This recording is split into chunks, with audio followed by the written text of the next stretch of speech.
পশ্চিমবঙ্গের রাজনৈতিক অবস্থা দেখে এবং পশ্চিমবঙ্গবাসী হিসেবে খুবই হতাশ। এ কেমন রাজনীতি?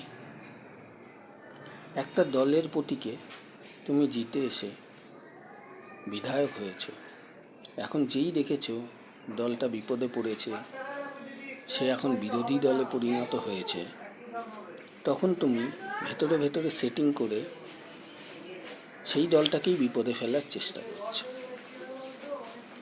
তাহলে তো তোমার বিশ্বাসযোগ্যতা নিয়ে ভাই অনেক প্রশ্ন উঠবেই। আর একটা জিনিস হলো, যদি বিরোধী দল শক্তপোক্তভাবে বিধানসভায় না থাকে, তাহলে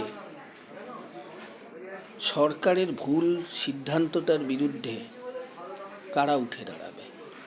তার জন্য সাফার করতে হবে পশ্চিমবঙ্গবাসী হিসেবে, সাধারণ মানুষ হিসেবে আমাদেরকেই।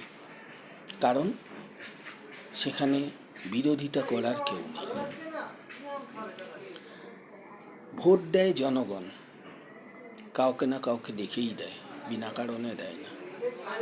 যে সিম্বলটাকে সে বিশ্বাস করে ভোট দেয়, তারপর যদি নেতা হবার পর কেউ বলে যে আমি আমার ক্ষমতায় জিতে এসেছি, তাহলে বাবা তুমি তোমার যে দলকে ভালো লাগছে না, যে দলের প্রতি তোমার বিতৃষ্ণা এসেছে, তাহলে সেই দলের পথটা ছেড়ে দিয়ে তুমি বেরিয়ে যাও, গিয়ে আবার নতুন করে ভোট করে নিজেকে জিতিয়ে নিয়ে আসো, নির্দলভাবেই জিতে আসো, তারপর ঠিক করো তুমি কি করবে।